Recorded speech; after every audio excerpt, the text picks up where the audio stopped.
The justice system has been cited as the weakest link in curbing gender-based violence in the country. And as Kenya joins the world in launching the 16 days of activism against GBV, victims have decried the weak investigations that let perpetrators get away and lengthy cases of women that ease their agony, emphasizes on their, or rather increases, worsens their agony. Kamche Menza tells us more. A safe environment for all of us. Lucy Njeri, a nominated MCA in Kirinyaga County, and Rose Nduta are mothers to victims of femicide, which claimed 97 lives in just 3 months.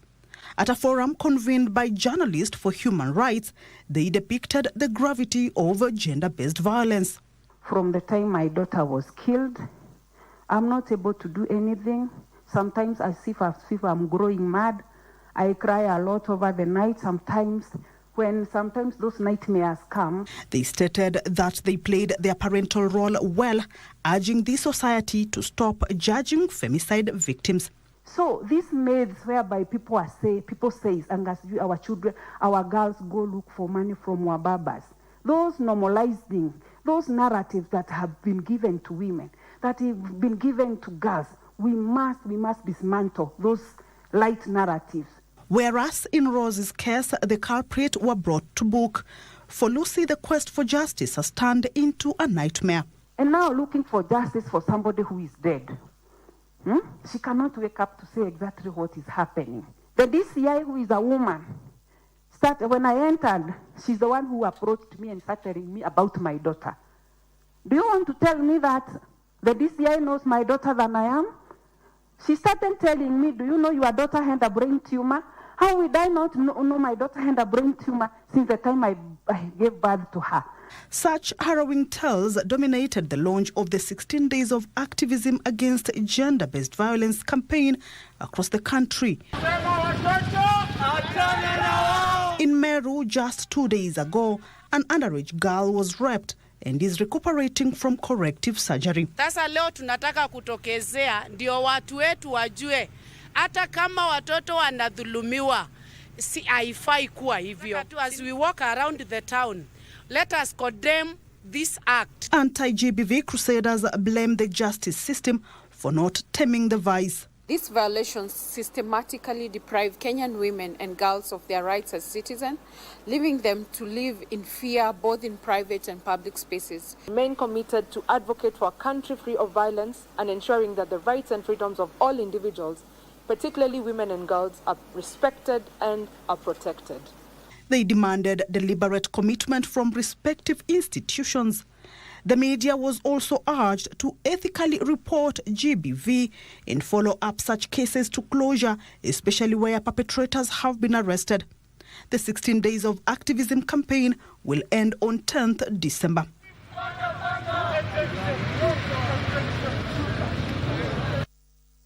Kenya joins the world in marking 16 days of activism that began yesterday. The question is, what are you doing as an individual when it comes to matters of victim shaming? Because that is one of the challenges that those who are, agitating for justice for families and survivors of femicide as well as androcide, that is a killing of men, they're saying that you'll find that the system, the society is practicing what is called victim shaming, blaming the victim for what actually was not their fault, There's nothing that justifies maiming or killing of a human being. Nothing from where I come, nothing, just, there's no excuse for that. Whether the perpetrator was annoyed, angry, and also the media was challenged about how we handle such stories where sometimes we go for sensational headlines like lady killed by husband for failing to make ugali. That is very sensational. It points to a fact that if this lady had just prepared the ugali, then this man would not have killed her. So we've also been called to action to better, cover this story so that we can give justice to the victims' families as well as the survivors, and just some bit of closure and dignity in all this. And as you're talking about the launching of 16 Days of Activism, now there is a case in Busia where a middle-aged man hacked his wife to death using a machete in a Busia Township, Busia County on Monday. Now, witnesses said the young couple is reported to have returned from a drinking spree before an altercation ensued in the wee hours of the night, leading to the death of the woman. It was a somber mood in Busia Township in the outskirts of Busia town, following the chilling killing of a middle-aged woman by her husband at their home when they disagreed after returning from a late-night drinking. Pata kama huyo mwanamke tayari ameshalala hapo na kulingana venye ameuliwa ni kama ameuliwa na kisu ama kitu kama panga. Ukiwa umelewa hauwezi kuwa umejijua.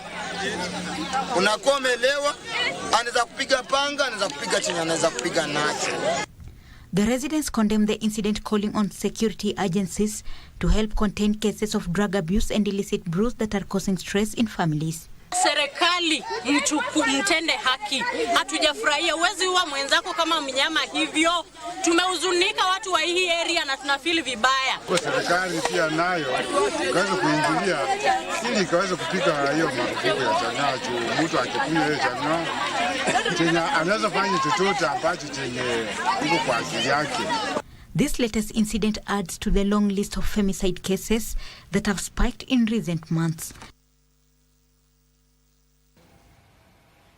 And just from that particular story that we've aired for you in Busia, you could hear even those who are actually giving their account. They're saying maybe it's because of the alcohol. But the question is, did the alcohol pick up that machete and commit the heinous crime? That's a matter now under investigation, and we hope the victim's family is going to get justice in good time.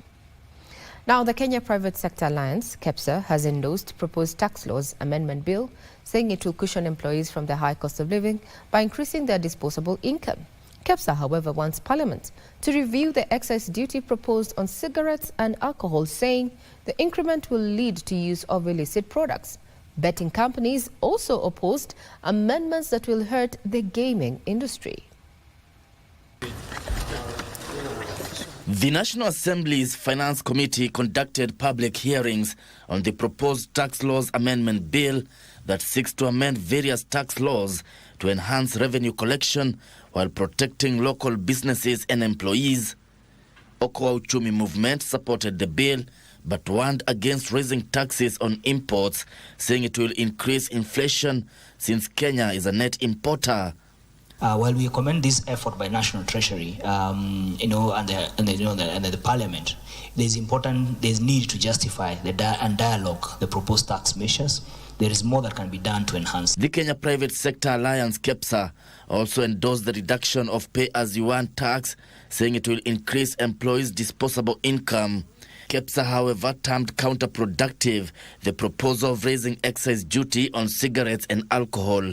This time we're happy that a lot of the local wananchi employees have been considered, and we're trying to cushion them, hopefully in the move to increase disposable incomes. The Association of Gaming Operators in Kenya also warned against crippling the betting industry through increased taxes. They instead proposed replacement of excise tax on stakes with tax on deposits.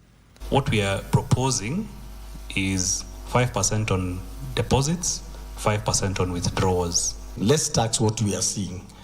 Let's tax what we are seeing. We are seeing the deposits, we are seeing the withdrawals. The tax laws amendment bill also seeks to exempt pension payment, including gratuity, from income tax and introduce taxation of interest income from infrastructure bonds at the rate of 10%.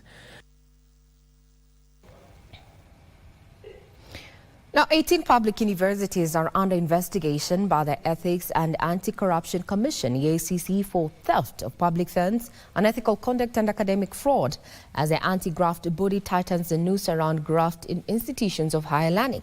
The commission is also investigating a 2.6 billion shillings fraud case at Jaramogi Oginga Odinga University of Technology and Science and Technology in Eldoret. The EACC grilled the 59th senior official from the Moi University over the 2.2 billion shillings graft scandal. Achola Simon with the details. Hot on the heels of a 2.2 billion shillings graph scam probe at Moi University, the anti-graft body is trailing a 2.6 billion shillings scam at Jaramogi Oginga Odinga University of Science and Technology. Integrity has become very, very scarce in our country. I can tell you where we work as ESCC, we have seen big scandals that we follow of people who are very respectable. When you see them, when you know them, some files that come to us, you just get amazed. You say, you meet even so and so.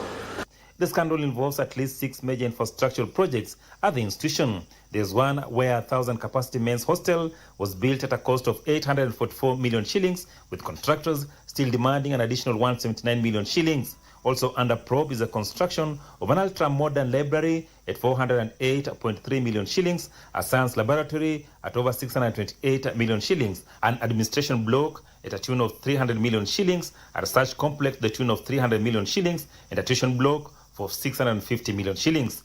When the university was recently taken to court by one of the contractors who is demanding an additional 179 million, the university was not able to effectively defend itself because the former Vice Chancellor retired with all the original documents relating to the project. In a litany of malpractices, some contractors were paid for work not done and violating contractual agreements to inflate costs. It is important to also note that the contractor who was involved in one of the projects and who is demanding an additional 179 million Kenya shillings has already frozen the bank accounts for Jaramogi Oginga Odinga University. Its bank accounts are frozen because a contractor who has already been paid monies not due to them has gone back to make a further claim arising to irregular variations that have been done to that project involving collusion with the university officials. That is the former Vice Chancellor, the former Deputy Vice Chancellor, and the 4 other officials. The institution is being probed for issuance of suspicious academic qualifications to over 200 students in October this year. The anti-graft body has directed the withholding of the suspect certificates. We want to challenge the Minister of Education also to strengthen frameworks for management of quality and the standards in higher education, because the investigations that have been undertaken are indicating gaps. You cannot understand why such a thing would happen in a university that has a council and a vice chancellor who have a responsibility to ensure that the right thing is done. At least 6 senior officials, including a dean of students, are under ESCC spotlight for their anomalies. Achola Simon, Siaya County.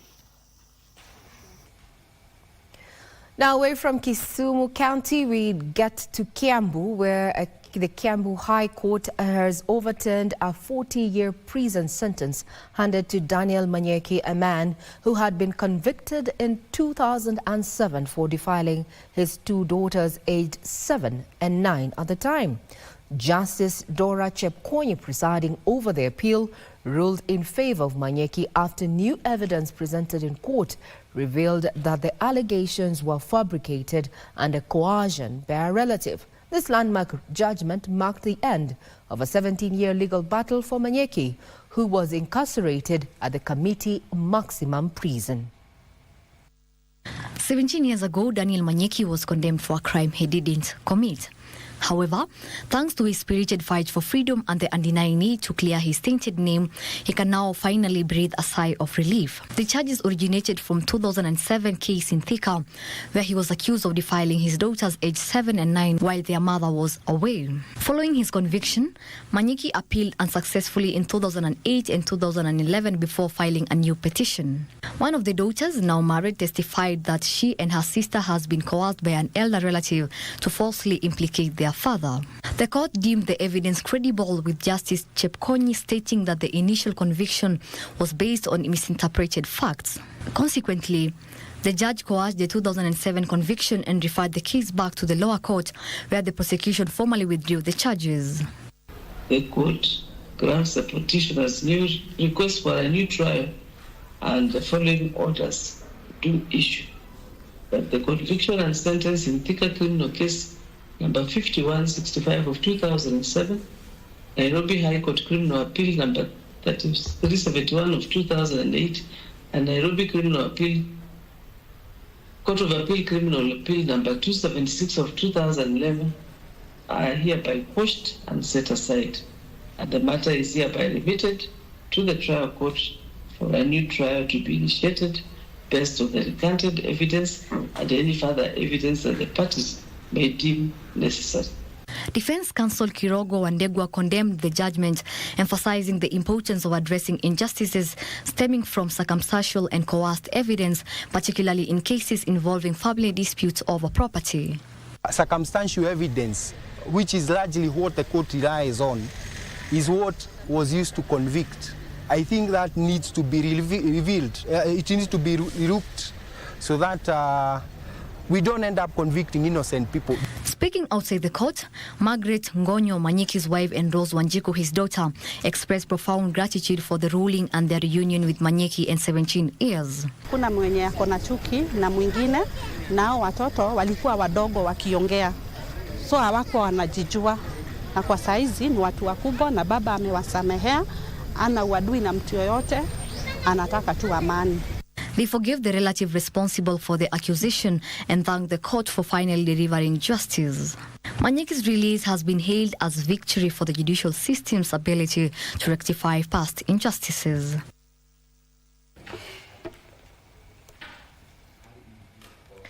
Well, at a time when everyone is, there's a lot of negativity out there in the world, that's indeed a positive story, and I hope that the family can, forgo past injustices and just chart the way forward, especially the relationship between the father and his two daughters. Now, Kenya and the National Chamber of Commerce and Industry has signed a formal cooperation agreement with the Development Agency for Innovation of Mayotte, ADIM. Blue Economy Cabinet Secretary Hassan Joho, who presided over signings, noted that the proximity of the Mayotte Island to Kenya's coast presents a strategic advantage for expansion of trade, particularly in fisheries and maritime industries, as an opportunity that remains largely untapped. Mayotte is a small island located in the Indian Ocean and part of French Overseas Department. Given its small economy and reliance on France, Mayotte's imports primarily come from France. While Kenya has established trade relationships with France, the new agreement now opens the direct channel for Kenya to send its goods to Mayotte, leveraging its proximity. People now are going to have meaningful commercial conversations beside the normal government-to-government diplomatic ties.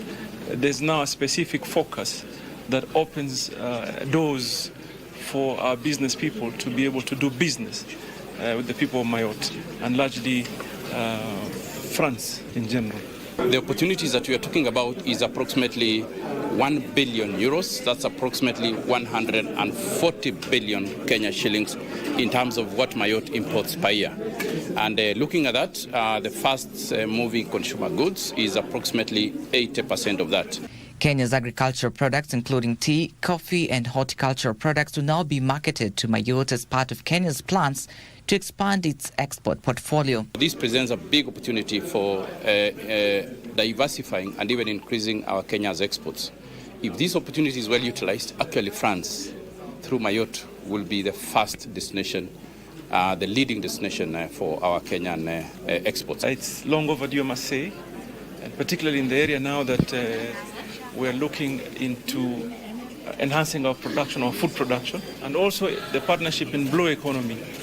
You realize that this is an area that has enormous potential, and I think it's untapped. The logistics and transport sector is also set to benefit from the new partnership. To sports, Urunani BBC basketball team from Burundi is the first team to arrive in the country for the Road to BAL Elite 16 East Division tournament scheduled for Thursday this week in Nairobi. Urunani is drawn in Group B together with City Oilers of Uganda, Matero Magic of Zambia and Folks Basketball from South Sudan. Kenya will be represented by the National Basketball Men's Premier League champions Nairobi City Thunder, who have been drawn with Bravehearts of Malawi, Creole Star of Cape Verde, and MBB basketball team from South Africa in Group A. The tournament will be held from the 28th of this month to the 3rd of December at the Nyayo Stadium and Kasarani Indoor Arena, with the two teams grabbing the remaining slots for the 2025 Basketball Africa League BAL season. And can't deliver. 2-on-2 as Doumbia tried to go all the way, was stopped in his tracks. Passes it outside anyhow. Leaner 3, no good. Bossy on the row here in the first. Irobu stopped by Bossy, but they give it to Davis instead. And that's a good second option as he was able to cut in from a right side, go left, and finish left.